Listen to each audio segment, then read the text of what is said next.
you very much for joining us today. And I think it's very interesting always to have a perspective of the host country and perhaps a little bit more broadly the Benelux area. So I would just turn first to you, Alex.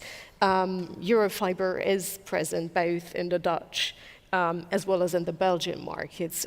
So I wonder what key market developments do you see in these two markets? And also, are there any real remarkable differences that you would highlight? There are some obvious similarities as well, but what would you highlight as differences between the two markets? Yeah, there are some remarkable similarities, especially if you see these slides. You have coax networks nationwide.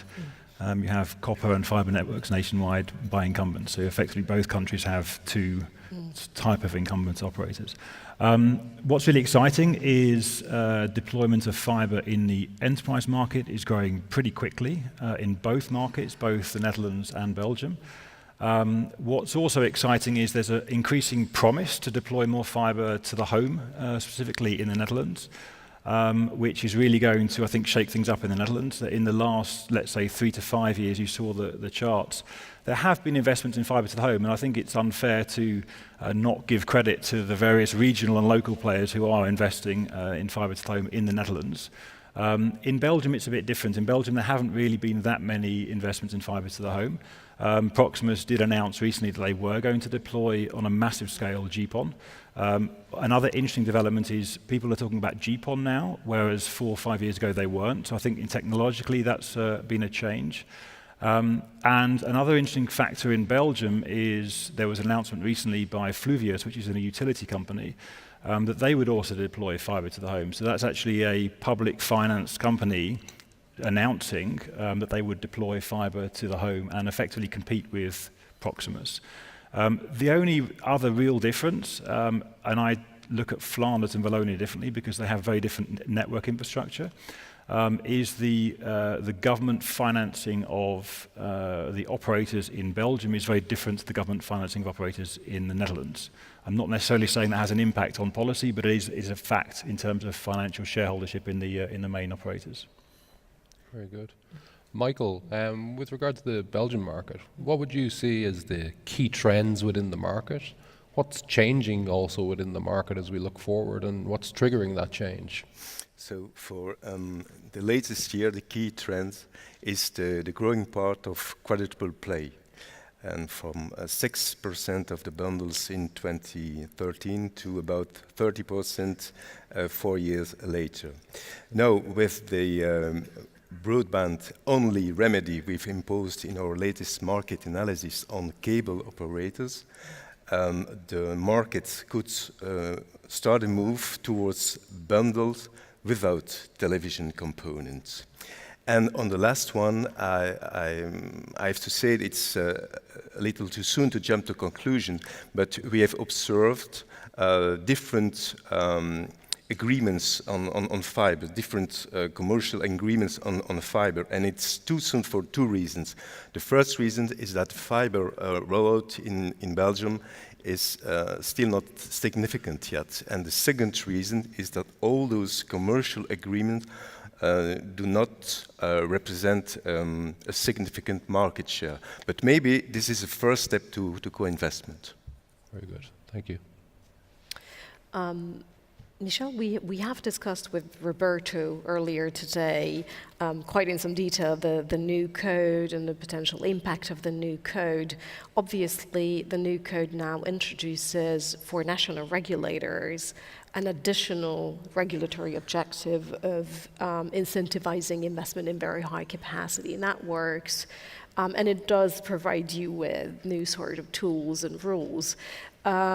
So as a national regulator who will actually have to put this into place and apply it to national markets, how do you see the role of national regulators and the role of national regulation actually evolving in light of the changes of the new code?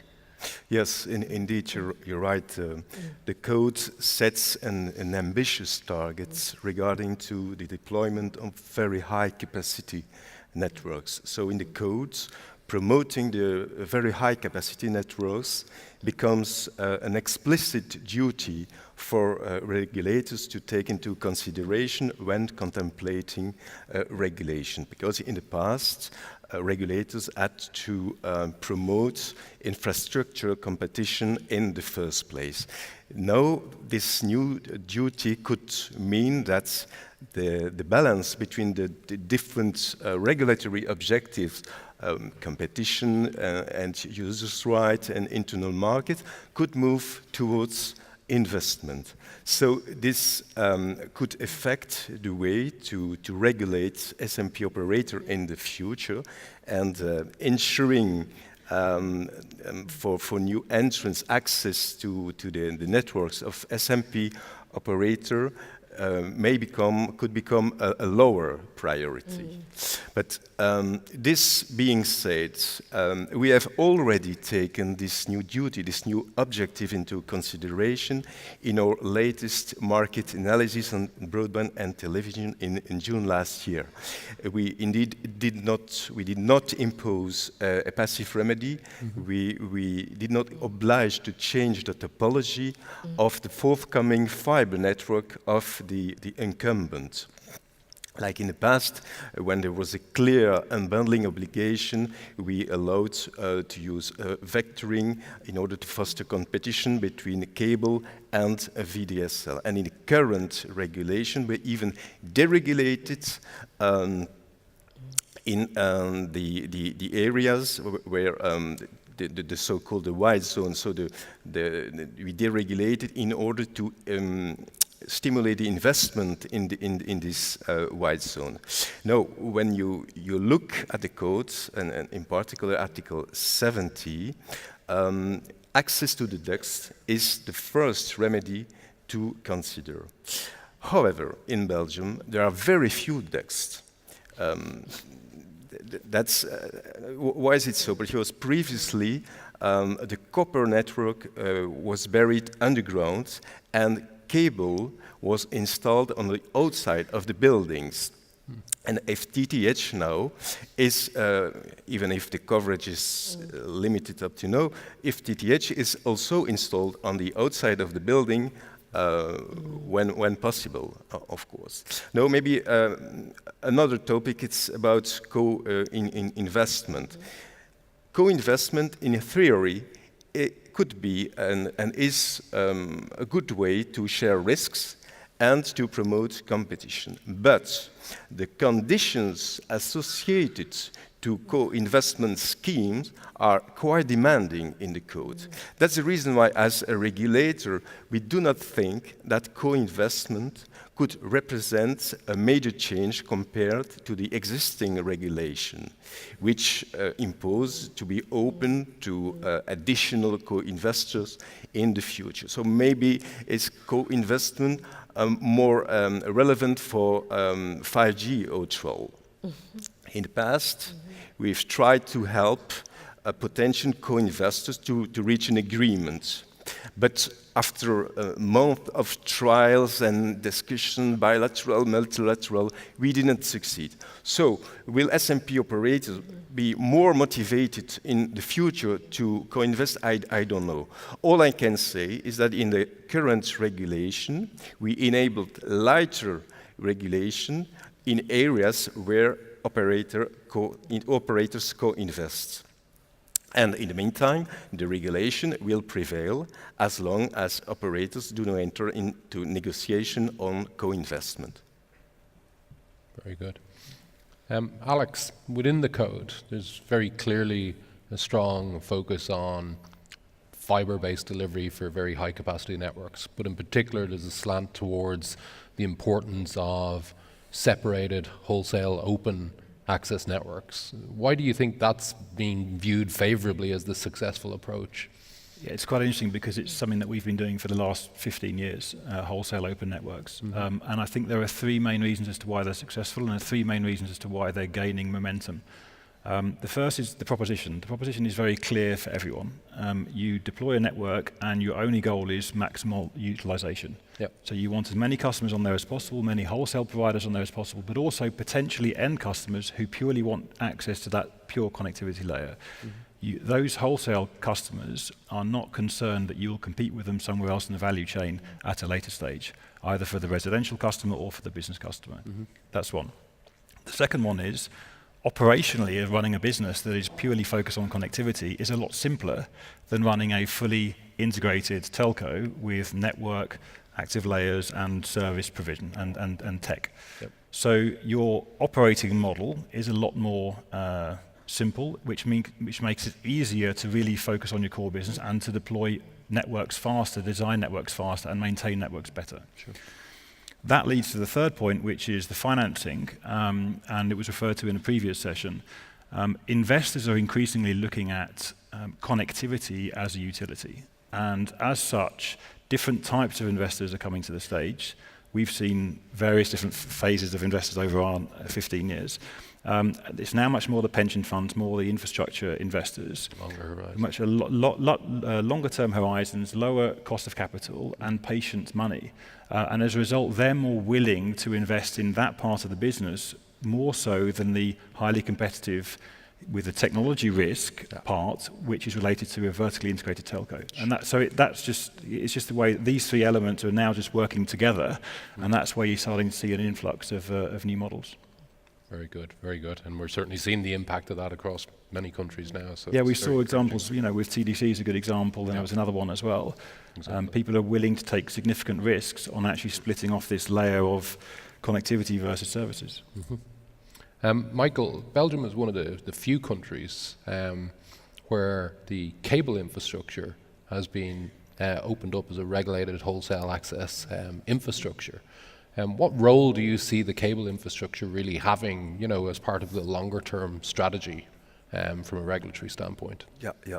As in the Netherlands, of course, cable is historically an important market player, and it will play a major role on the road to reach the targets of the European Commission on gigabit society. Now, given the duopoly structure of the Belgian market, access to cable is crucial in order to ensure competition. And so as long as an access at fair conditions cannot be secured by commercial agreement, it is necessary to impose access on both infrastructure, fiber VDSL on the one hand and cable on the other hand. Now, another element, since July 2017, the Belgian government has imposed a new procedure called Easy Switch in order to ease the change from one operator to another operator, especially when this change implies a change of technology. For instance, you're a customer of a cable operator and you would like to change for a VDSL fiber operator or vice versa. As a regulator, we'll have to make an appraisal after 2 years of this procedure, because we've noticed that for the main part, changes occur among the same technology. Okay. Wholesale access regulation, it is a tough job for a regulator, but I think what really matters ultimately for investors in particular is the setting of wholesale access prices. So that's a really tough task. In BIPT is currently deliberating the level of reasonable wholesale access prices. So obviously you can't comment on that actual ongoing procedure, and I wouldn't ask you to do that. But more broadly, what are the key considerations that, in your view, a regulator really needs to take into account when setting those regulated wholesale access prices? Yes, indeed. Public consultation on the modeling of a fiber network and on the modeling of a cable network was conducted in December last year till February this year. And the current results for access to cable is about 16 euro for access without services and 23 for access to fiber. But now the costs resulting from the model have to be translated into an appropriate tariff structure with, for instance, a possible rebalancing between access and traffic, or a possible tiering in function of broadband speed, or possible tariff of volume usage. And it is our intention to launch a new public consultation, this time not on cost but on tariff, before summer holiday. Alex, obviously investors, not only the regulated investors, but also the unregulated investors are impacted by wholesale access price regulation. So my question to you is that in light of the regulatory environment in both markets, who do you see currently really investing in fiber? What players are investing in? How has this fiber investment scene been changing over the last couple of years? I think if you look at the regional fiber to the home players invested in the Netherlands, they tend to be backed by either infrastructure funds or PE funds, or pension funds. I think, to be fair, I mean, people don't talk about, and certainly that last slide didn't really do it much justice, but I mean, if I look at who I'm competing with, I compete with KPN predominantly. And so I know KPN's investing a lot in fiber because I'm competing and I'm losing to them. And so they are competing as much as we are and investing as much, if not more, as we are in fiber to anything that's not necessarily a consumer's end goal. And if we're thinking about economic activity and improving that for the Netherlands, they're investing as much as we are, if not more. So I think it would be wrong to say that it's not coming from the incumbents. But increasingly it's coming from these pension funds, and increasingly it's coming from the infrastructure funds. And as I said earlier, they just have a very different view as to what a required return is. And they're comfortable with the asset class now. There's more money coming on stream. The funds that are being raised are larger and larger and larger, and they need to deploy that capital. And as a result, that money is moving in towards fiber in the Netherlands, into Belgium, but also across Europe and beyond. And our shareholder has invested in 4 fiber companies in the last 12, 18 months, and now they're deploying billions. Mostly in the open wholesale model. Alex, for fiber operators and for investors in general, what opportunities do you see really emerging now with 5G coming over the hill? And in particular on the context of convergence, what impact do you think that will have on the industry? Yeah, I think it's really interesting because it's a sort of a, we don't need to talk about fiber and 5G. 5G requires fiber and no one's disputing that. I think the discussion is going to be the pace because people will start to upgrade their core networks before and make them 5G ready before they really go into small cells. And that's when the fiber demand comes in. With regard to convergence, there was a discussion earlier around, can you have 3 or 4 5G networks in a country? I don't think you can. From our perspective, because we're neutral, we deploy a network and we allow all operators to use it. So for us, it's a huge opportunity. But I don't think there also will not be one 5G network. I don't believe there'll be one central shared 5G network for a whole country. I think you'll probably end up having pockets. And the speed of deployment will also depend on the speed of deployment of fiber to the home, because there is a very clear link between those two. Without question. And when some countries have been further ahead in fiber to the home, that will impact how quickly they deploy 5G and vice versa. If there's no fiber to the home, 5G might be the first stepping stone. So you'll see in different countries and different geographies a different pace, but the fiber to the home 5G will come together, and I don't believe that every single operator will deploy their own 5G network. Brilliant, thank you very much. Well, ladies and gentlemen, I'm afraid we're out of time now at this point for this particular session, but please give a warm thank you for our panelists.